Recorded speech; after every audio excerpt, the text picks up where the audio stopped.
Hello மக்களே, welcome to the amazing channel. ஒரு விமானமானது 600 ton எடையோட ஒரு 5 ஸ்டார் ஹோட்டல் ரேஞ்சுக்கு 800 பயணிகளோட 40,000 அடி உயரத்துல பறக்க முடியும்னா அது இந்த உலகத்துல இருக்கிற ஒரே ஒரு மிகப்பெரிய பயணிகள் விமானமான ஏர்பஸ் A380 தான். சகல வசதிகளுடன் கூடிய இந்த விமானத்தோட விலை மட்டும் 3700 கோடி. அப்படிப்பட்ட இந்த விமானத்துல இருக்கிற சின்ன போல்ட்ல இருந்து இந்த விமானத்தை முழுமையா மேனுஃபேக்சர் பண்ற வரைக்கும் பல இன்ட்ரெஸ்டிங்கான ஃபேக்ட்ஸ் ஒளிஞ்சிருக்கு. அத பத்தி தான் இந்த வீடியோல பார்க்க போறோம். சோ இந்த வீடியோவை கடைசி வரைக்கும் ஸ்கிப் பண்ணாம பாருங்க. வீடியோ பிடிச்சிருந்தா மறக்காம லைக் பண்ணுங்க, உங்க ஃப்ரெண்ட்ஸுக்கு ஷேர் பண்ணுங்க. வீடியோ பார்க்கறதுக்கு முன்னாடி நம்ம சேனலை சப்ஸ்கிரைப் பண்ணாதவங்க மறக்காம சப்ஸ்கிரைப் பண்ணி பக்கத்துல இருக்கிற பெல் ஐகானை கிளிக் பண்ணுங்க. அப்பதான் நான் போடுற வீடியோ உடனே உங்களுக்கு கிடைக்கும்.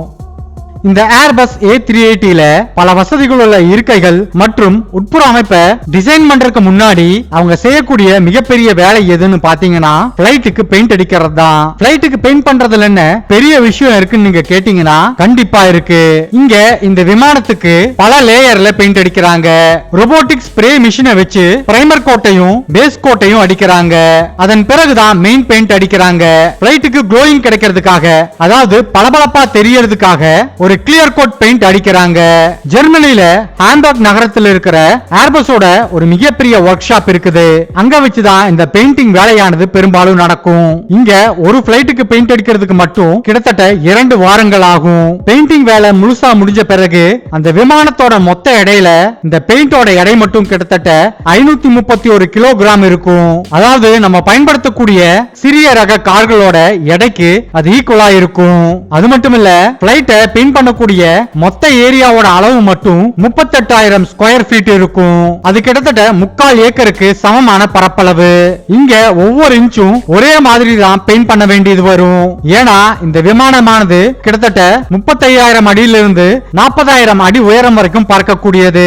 அங்க அதிக அளவுல அல்ட்ரா வயலட் ரேடியேஷன் ஆனது இருக்கும். அது மட்டும் இல்ல, அவ்வளவு உயரமா வானத்துல பறக்கும் போது அங்க வெப்பநிலையானது -60 டிகிரி செல்சியஸ்க்கும் குறைவா இருக்கும். அதே சமயத்துல தரையிறங்கும் போது வெப்பநிலையானது 50 டிகிரி வரைக்கும் உயரும். அதனால இந்த 2 எக்ஸ்ட்ரீம் கிளைமேட்டிக் கண்டிஷனையும் தாங்கக்கூடிய அளவுக்கு அந்த பிளைட்டோட பாடி அமைப்பு இருக்கணும். இதுல இருந்து நீங்க தெரிஞ்சுக்கலாம், பெயிண்ட் அடிக்கிறது அந்த விமானத்தை அழகுபடுத்துறதுக்கு மட்டும் அடிக்கிறது கிடையாதுன்னு. அதனால பிளைட்டை ரொம்பவுமே கடுமையான நிலையிலையும் காப்பாத்தி நிறுத்துறதுல இந்த பெயிண்ட் ஆனது முக்கிய பங்கு வகிக்குது. இந்த பெயிண்ட் மட்டும் இல்லைன்னா விமானத்தோட அலுமினியம் பாடியானது சீக்கிரம் துருப்பிடிச்சு உடையறதுக்கும் அதிக வாய்ப்புகள் இருக்கு. இந்த A380ல இருக்கிற இன்னொரு தனித்துவமான விஷயம் என்னன்னா, இந்த A380 உருவாக்குறதுக்கு கிட்டத்தட்ட சின்னதா 40 லட்சம் பார்ட்ஸ் தேவைப்படுது. அந்த 40 லட்சம் பார்ட்டும் முழுமையா சேர்ந்தாதான் இந்த பிளைட்டையே உருவாக்க முடியும். இதுல கார்பன் ஃபைபரை பயன்படுத்தி உருவாக்கின விங்ஸ்ல இருந்து ரோல்ஸ் ராய்ஸ் இன்ஜின் வரைக்கும் எல்லா பார்ட்ஸையும் ஒன்றாக சேர்க்கக்கூடிய ஸ்க்ரூ, போல்ட், வயர் போன்றவர்களோட எண்ணிக்கை மட்டுமே இது. இந்த 40 லட்சம் பார்ட்ஸையும் ஒன்னா ஒரே இடத்துல வைக்கணும்னா ஒரு சின்ன டவுன் சைஸ் அளவுல இருக்கிற ஒரு மிகப்பெரிய பில்டிங்கே தேவைப்படும். இந்த 40 லட்சம் பார்ட்ஸும் ஒரே இடத்துல தயாரிக்கப்படுறது கிடையாது. 30க்கும் மேற்பட்ட நாடுகள்ல இருக்கிற 1500க்கும் மேற்பட்ட கம்பெனிகள்ல இருந்து இந்த 40 லட்சம் பார்ட்ஸை கொண்டு வராங்க. உலகத்திலேயே இந்த அளவுக்கு பல நாடுகள்ல இருந்தும் பல கம்பெனிகள்ல இருந்தும் அதிகப்படியான பார்ட்ஸை கொண்டு வந்து உருவாக்கக்கூடிய ஒரே மிஷினா இந்த ஏர்பஸ் A380 இருக்குது. இப்ப எந்தெந்த பார்ட்ஸ் எந்தெந்த நாட்டுல இருந்து வருதுன்னு பார்ப்போம். விங்ஸ், அதாவது ரெக்கைகள் வேல்ஸ்லயும், அதே மாதிரி பாடி பார்ட்ஸ் ஜெர்மனிலயும் பிரான்ஸ்லயும் உருவாக்குறாங்க. பிளைட்டோட பாடியோட அடிப்பகுதி ஸ்பெயின்ல உருவாக்கப்படுது. அதே மாதிரி பின்னாடி இருக்கிற டெயில் பகுதி ஜெர்மனில உருவாக்கப்படுது. லேண்டிங் கியரை பிரான்ஸ்ல உருவாக்குறாங்க. அதோட இன்ஜினை இங்கிலாந்துல இருக்கிற உலகின் ரொம்பவே லக்ஸுரியான கார் கம்பெனியான ரோல்ஸ் ராய்ஸ் உருவாக்குறாங்க.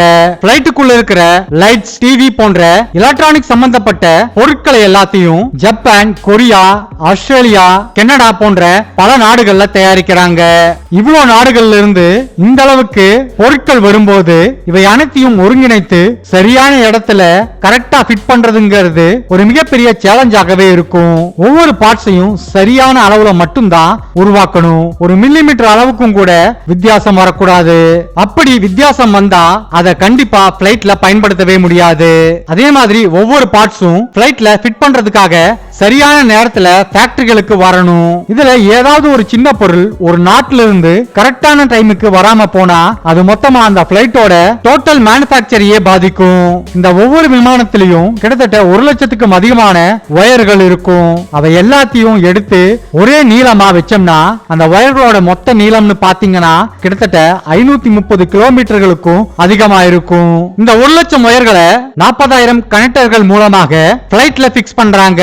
இந்த வயர்களோட எடை மட்டும் கிட்டத்தட்ட 1000 கிலோகிராமுக்கும் அதிகமா இருக்கும். சொல்ல போனா இந்த பிளைட்டை உருவாக்குறதை விட இந்த பிளைட்டுக்கு தேவைப்படுற பொருட்களை ஒரு இடத்துல கொண்டு வந்து சேர்க்கிறது தான் அவங்களுக்கு மிகப்பெரிய சேலஞ்சா இருக்குது.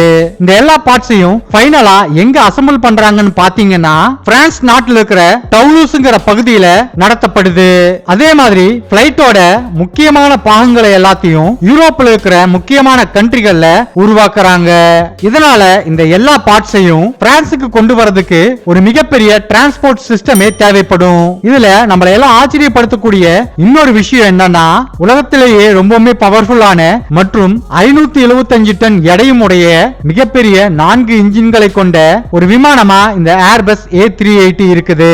போயிங் 747 விட இந்த ஏர்பஸோட சத்தம் ரொம்பவே குறைவு. இந்த பிளைட்டை உருவாக்க தொடங்கிய போதே பிளைட்டோட இன்ஜின் சவுண்ட பெருமளவு குறைக்கணுங்கிறது தான் இன்ஜினியர்ஸோட முதல் நோக்கமா இருந்தது. ஏன்னா இவ்வளவு பெரிய விமானத்தை சர்வீஸ் பண்ணும்போது ஏற்படக்கூடிய அதிக அளவிலான சத்தமானது அந்த பிளைட் இருக்கிற ஏர்போர்ட்டை வெகுவா பாதிக்கும். அதனால ஏர்போர்ட் அத்தாரிட்டியும் பொதுமக்களும் கம்ப்ளைண்ட் பண்ணுவாங்கங்கறத அவங்க ஃபர்ஸ்டே யூகிச்சிருந்தாங்க. என்ஜினோட சத்தம் அதிகமா இருந்தா ஏர்போர்ட் அத்தாரிட்டிஸ் பிளைட்டோட டைமிங்க குறைக்கிறது மட்டும் இல்லாம ஃபைனும் போடுவாங்கன்னு அவங்க நினைச்சாங்க.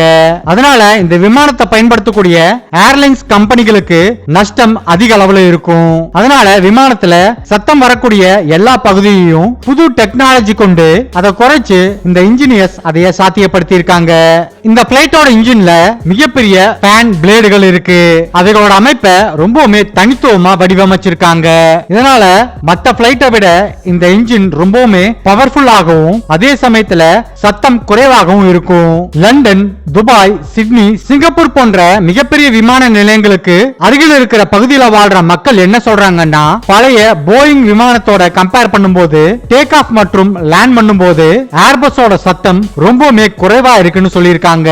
அது மட்டும் இல்ல இந்த விமானத்தை இயக்கக்கூடிய விமானிகள் என்ன சொல்றாங்கன்னா வானத்துல இவைகள் பறக்கும் போது பிளைட்டுக்குள்ள எந்த ஒரு சத்தமும் இல்லாம ரொம்பவுமே காமா சைலண்டா இருக்குன்னு சொல்லியிருக்காங்க. அடுத்தபடியா பிளைட்டோட இன்டீரியரை பத்தி பார்ப்போம். முழு நீள டபுள் டக்கர் அமைப்பை கொண்ட உலகத்தில் இருக்கக்கூடிய ஒரே விமானம் இந்த ஏர்பஸ் A380 மட்டும்தான். மற்ற விமானங்களை விட அதிக அகலம் கொண்ட பாடி அமைப்பையும் 5900 ஸ்கொயர் ஃபீட்டுக்கும் அதிகமான இட வசதியும் இந்த பிளைட்ல இருக்கு. கிட்டத்தட்ட ஒரு மிகப்பெரிய வீடோட அளவுக்கு இந்த பிளைட்டோட உட்புற இட வசதியானது இருக்கும். ஒரு காலத்துல பிளைட்டுக்குள்ள இந்த மாதிரி வசதிகளை எல்லாம் கொண்டு வரவே முடியாதுன்னு நினைச்சிருந்த பல விஷயங்களை இவ்வளவு அகலமான இட அமைப்பால ஏர்பஸ் சாத்தியப்படுத்தி இருக்காங்க. இந்த பிளைட்டோட முதல் தளத்துல இருக்கிற முன்பகுதியை பார்க்கும்போது அது ஒரு 5 ஸ்டார் ஹோட்டல்ல இருக்கிற ரூம் மாதிரியே இருக்கும். முதலா பிளைட்ல ஷவர் அமைப்போட கூடிய பாத்ரூம் வசதியை கொண்டு வந்தது இந்த ஏர்பஸ் 380ல தான். அதுல ஃபர்ஸ்ட் கிளாஸ்ல பயணிக்கக்கூடிய பயணிகளுக்கு மட்டும் 2 தனித்தனியான ஷவர் அமைப்புடன் கூடிய பாத்ரூம்கள் முதல் தளத்துல அமைக்கப்பட்டிருக்குது. அது மட்டுமல்ல அப்பர் டெக்ல ஒரு மிகப்பெரிய பாரும் லான்ச்சும் இருக்கு. பிசினஸ் மற்றும் ஃபர்ஸ்ட் கிளாஸ்ல பயணிக்கக்கூடிய பயணிகள் ரிலாக்ஸா உட்கார்ந்து பேசுறதுக்காக லெதர் சோஃபாக்களும் ஸ்நாக்ஸ் மற்றும் பார் டெண்டர்களும் இதுல இருக்கு. 2007ல இந்த பிளைட்டை முதலா லான்ச் பண்ணும்போது இது ஒரு மிகப்பெரிய பிரமிப்பா பயணிகளிடையே பார்க்கப்பட்டது. 2017ல இந்த ஏர்பஸ் A380யோட புதிய மாடல் வந்ததுக்கு பிறகு விமான பயணமானது ஒரு 5 ஸ்டார் ஹோட்டல் ரேஞ்சுக்கு உயர்ந்துருச்சுன்னே சொல்லலாம். அடுத்தடுத்து இருக்கிற ரூமுகளை ஒன்னா சேர்த்து ஒரு மிகப்பெரிய டபுள் பெட் ரூமாக மாற்றக்கூடிய அமைப்பும் இந்த பிளைட்ல இருக்குது. ஒரு சாதாரண கமர்ஷியல் பிளைட்ல வரக்கூடிய முதல் டபுள் பெட் அமைப்பும் இந்த பிளைட்ல தான் இருக்குது.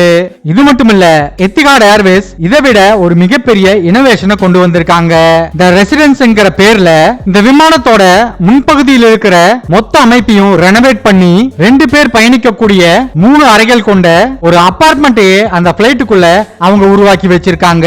இந்த அமைப்புல லிவிங் ரூம்ல ஒரு மிகப்பெரிய சோஃபாவும் அதுல ஒரு பெரிய டிவியும் இருக்கும். இன்னொரு ரூம்ல ஒரு டபுள் பெட்டும் ஒரு அட்டாச்சு பாத்ரூமும் இருக்கும். 2016ல தான் எத்திஹாட் இந்த மாதிரி அமைப்புடன் கூடிய பிளைட்டை முதலா அறிமுகப்படுத்துறாங்க. அப்ப அவங்க அபுதாபியில இருந்து லண்டனுக்கு ஒன் வே ஃபேரா இவங்க சார்ஜ் பண்ண அமௌண்ட் எவ்வளவுன்னு பாத்தீங்கன்னா 16 லட்சத்துக்கும் அதிகம். இந்த சகல வசதிகளையும் கொண்டு வரதுக்கு முக்கியமான காரணம் ஏர்பஸ் A380 இருக்கிற ரொம்பவே ஸ்பேசியஸான உட்புற அமைப்பு தான். மற்ற எந்த ஒரு விமானத்திலையும் இவ்வளவு எடையை தாங்கக்கூடிய கெப்பாசிட்டி கிடையாது. இந்த A380 இருக்கிற ஷவர் ரூம்ஸ்க்கு மட்டும் சூடான தண்ணீரை கொண்டு போறதுக்காக ஒரு மிகப்பெரிய பிளம்பிங் அமைப்பை அந்த பிளைட்ல உருவாக்க வேண்டி இருந்தது. அந்த பிளம்பிங் அமைப்போட மொத்த எடைன்னு பாத்தீங்கன்னா 100 கிலோவுக்கும் அதிகமா இருக்கும். இனி அடுத்தபடியா இந்த விமானத்தோட விங்ஸ் அமைப்பை பத்தி பார்க்கலாம். இதுவரைக்கும் உருவாக்கப்பட்ட விமானங்கள்லயே மிக நீளமான விங்ஸை கொண்ட ஒரு விமானம் தான் இது. அது மட்டும் இல்ல ரொம்பவே மாடர்னான அமைப்பும் இந்த விங்ஸ்ல இருக்கு. இந்த விமானத்தோட விங் ஸ்பேனோட நீளம் மட்டும் கிட்டத்தட்ட 261 அடி வரைக்கும் இருக்கும். அதாவது 80 மீட்டர் நீளம் கொண்ட விங் ஸ்பேனை கொண்ட ஒரு பிளைட் தான் இது. இது போயிங் 747 விங் ஸ்பேனை விட அதிக நீளம் கொண்டது. இந்த விங் ஸ்பேனோட நீளம் ஒரு முழு ஃபுட்பால் கிரவுண்டோட நீளத்துக்கு சமம்னு சொன்னா அது உண்மையாகவே ரொம்பவே பிரமிப்பாக தான் இருக்கு. இந்த இறக்கைகள் அலுமினியம் மற்றும் கார்பன் ஃபைபரை கொண்டு உருவாக்கி இருக்காங்க.